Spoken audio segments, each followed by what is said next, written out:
Circle class 10th के लिए सबसे इंपॉर्टेंट थ्योरम जो आपके सामने है बोर्ड पे कि length of tangents drawn from an external point to a circle are equal, बहुत इंपॉर्टेंट है, एग्जाम में जरूर पूछी जाएगी 2023 में। तो चलिए इसको मैं सिखाता हूं आपको आसानी से कैसे करते हैं, और इसमें से तीन चीजें हमें पता चलती हैं, वो तीन चीजें जो बहुत इंपॉर्टेंट है, काम कैसे आती हैं वो भी मैं आपको यहां बताने वाला हूं। उसने कहा length of tangents drawn from an external point to a circle are equal.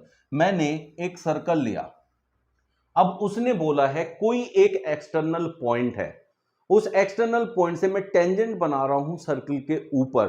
तो पहली बात तो सर्कल के ऊपर कितनी टेंजेंट्स बन सकती हैं।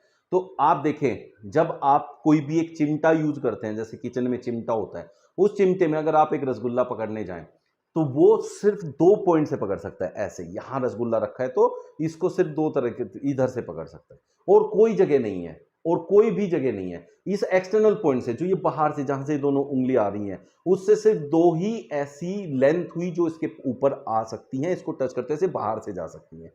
तो इसका मतलब किसी भी एक्सटर्नल पॉइंट से सिर्फ दो ही टेंजेंट बनाई जा सकती हैं। तो कैसे बनती हैं ये देखें, मैंने यहां से एक टेंजेंट ऐसे बनाई, दिस इज द टेंजेंट, और टेंजेंट आप लोगों को पता ही है कि किसी भी एक पॉइंट को, सर्कल के किसी भी एक पॉइंट को टच करके जाती हुई लाइन को हम टेंजेंट कहते हैं। फिर मैंने यही एक्सटर्नल पॉइंट से एक और लाइन बना ली, ये देखिए, यहां से मैंने एक और लाइन बना ली है, ये भी इसको ऐसे टच करके जा रही है।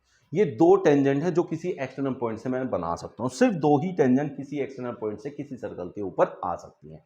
अब उसने बोला है length of tangents drawn from an external point, ये एक्सटर्नल पॉइंट से जो मैंने दो टेंजेंट्स बनाई है सर्कल के ऊपर वो इक्वल होगी। ये आपको प्रूव करना है, ये थ्योरम भी है, प्रूव भी करने के लिए आएगी, और ये एग्जाम्स में जो क्वेश्चन होंगे उन्हें सोल्व करने के भी काम आएगी आगे एक्सरसाइज में भी। चलिए उन्हें देखते हैं कैसे करते हैं।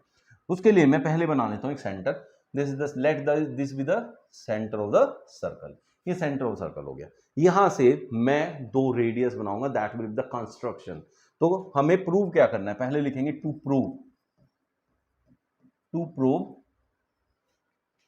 लेट, अब नाम दे देते हैं, let it be P, let it be Q, let it be R. P Q equals to P R, ये हमें प्रूव करना है। तो उसके लिए हमें कंस्ट्रक्शन लिखना पड़ेगा, तो आप यहां वो भी लिख दीजिए, कंस्ट्रक्शन जो हमें करना है वो यहां लिखना पड़ेगा। कंस्ट्रक्शन कैसे कैसे, let this be point O, और यहां से कंस्ट्रक्शन बना लेते हैं। तो ये हमारा जो पॉइंट है ये यहां से टच है, ऐसे हमने बनाया, दिस इज द रेडियस, और ऐसे टच कर दिया इधर भी, और इस पॉइंट को भी हमने टच कर दिया सेंटर से, ये सारे पॉइंट टच हो गए। तो O R construction, join O to R, O to P and O to Q, ये करना है। अब इसके बाद आपको इसको प्रूव करने के लिए दोनों ट्राइंगल्स को लेना पड़ेगा, जो ऊपर ट्राइंगल है और जो नीचे ट्राइंगल है, इन दोनों को ले लीजिए। हम लिखेंगे इन ट्राइंगल ओ पी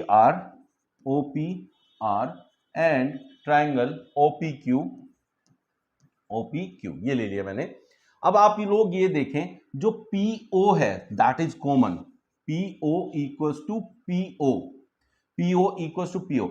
जब इस ट्राइंगल में आते हैं तब भी ये पीओ जो है इसकी भी लाइन है, और इस ट्राइंगल में जाते हैं तो ये इसकी भी लाइन है। तो फर्स्ट थिंग हमें मिल गया, इसके ब्रैकेट में लिखेंगे common, this is common line, ऐसे लिखेंगे। तो जो जैसे एग्जाम में लिखना है वो सब मैं आपको करके बता रहा हूं।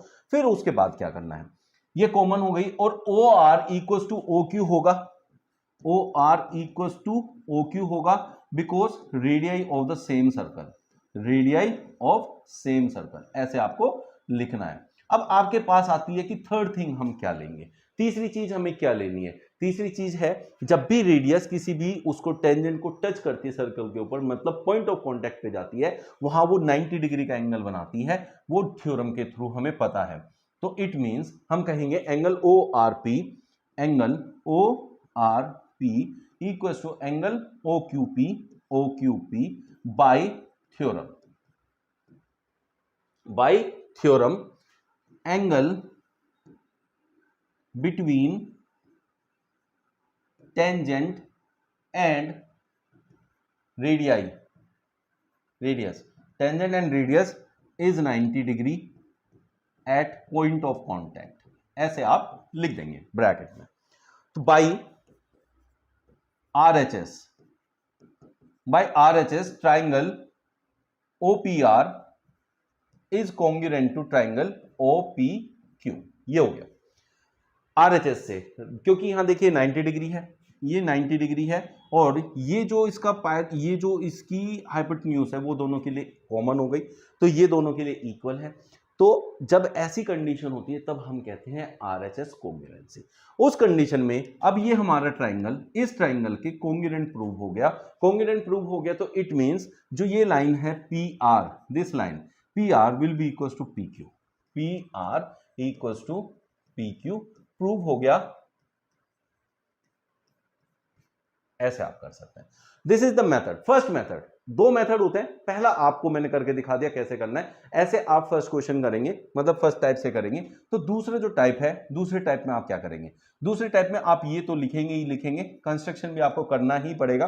उसके बाद आप जाएंगे कि अब ये दोनों ट्राइंगल लेंगे, in triangle OPR and OPQ। अब ये सारा हटा देंगे यहां से, इसकी बात नहीं करेंगे, इसको हटा लेते हैं, इनकी बात नहीं करेंगे।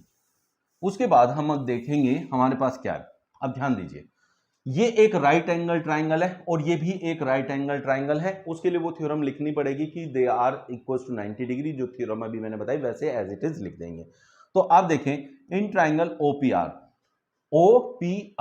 OP जो है OP इज द हाइपोटेन्यूज, और हाइपोटेन्यूज का स्क्वायर इज इक्वल टू होता है OR square plus PR square, OR square plus PR square. ये हो गया, ये क्या है, पाइथागोरस थ्योरम है, आप लोग सभी जानते हैं। ऐसे ही इन ट्राइंगल OPQ, इसमें भी आ जाते हैं। OPQ में भी ये आपकी हाइपोटेन्यूज है, हाइपोटेन्यूज है तो हम क्या बोलेंगे, OP square is equal to OQ square plus PQ square, ऐसे हम इसको लिखेंगे। अब आप देखें, ये जो फर्स्ट इक्वेशन है और ये हमारी सेकेंड इक्वेशन है, फर्स्ट और सेकंड को अगर मैं इक्वेट करने जाऊं तो ये भी OP स्क्वायर के इक्वल है, ये भी OP स्क्वायर के इक्वल है। इट मींस ये दोनों आपस में इक्वल है, ये दोनों आपस में इक्वल है। तो मैं इनको लिख लेता हूं OR square plus PR square is equal to OQ square plus PQ square. इससे पहले आपको लिखना जरूर पड़ेगा इक्वेटिंग 1 and 2, ये जरूर लिखना पड़ेगा, तभी आप कर पाएंगे इक्वेटिंग 1 and 2। तो इनको इक्वेट किया और मैंने ये लिखा। अब यहां देखें OR is equal to OQ, OR is equal to OQ, therefore वो एक दूसरे को कैंसिल आउट कर देंगे। PR square is equal to OQ square minus OR square, उधर ले जाता हूं इसको, प्लस PQ स्क्वायर। ये एक दूसरे को कैंसिल आउट करेंगे तो हमें क्या मिल रहा है बच्चों, PR square equal to PQ square. और अगर दोनों तरफ का मैं रूट ले लूं तो क्या बन जाएगा, PR, ये हमें मिल जाएगा यहां से PR is equal to PQ, PR equal to PQ। तो यहां से हम दोनों तरीके से इसको प्रूव कर सकते हैं, आप जिससे चाहे प्रूव करें, बट उसमें दोनों में कॉमन क्या चीज है, पहला प्रूव क्या करना है, टू प्रूव लिखना है, कंस्ट्रक्शन क्या करनी है, दोनों के लिए करनी है, और ये 90 डिग्री कैसे है उसकी थ्योरम दोनों में नहीं लिखनी, बहुत जरूरी है। इसके बाद अब आप देखें, जब दो ट्राइंगल आपस में कॉन्ग्रुएंट होते हैं बच्चों, तब हमारे पास क्या होता है, ये बात आप लोग भी जानते हैं कि उसमें होता क्या है। उस कंडीशन में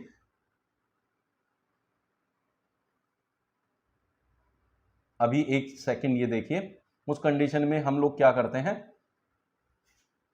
दोनों के CPCT के थ्रू सारे कोरोस्पोंडिंग पार्ट्स आपस में इक्वल हो जाते हैं। तो यहां this angle is equal to this angle and this angle is equal to this angle. तो जहां ये आपकी दोनों बीच के एंगल होते हैं, जो दोनों टेंजेंट के बीच का एंगल होता है वो बाइसेक्टेड होता है, किसके थ्रू, जो लाइन यहां से सीधे सेंटर पे जाके मिलती है, और सेंटर पे जहां मिलती है और दोनों एंगल जो बनते हैं वो भी एक दूसरे के इक्वल होते हैं, मतलब ये सेंट्रल एंगल होता है, ये भी बाइसेक्टेड होता है। ये दो चीजें इसके साथ निकल के आती है। तो ये हमारी एक थ्योरम नहीं, हमारी 3 थ्योरम के बराबर काम करती है, इसीलिए इतनी इंपॉर्टेंट होती है और एग्जाम्स में इतनी ज्यादा पूछी जाती है।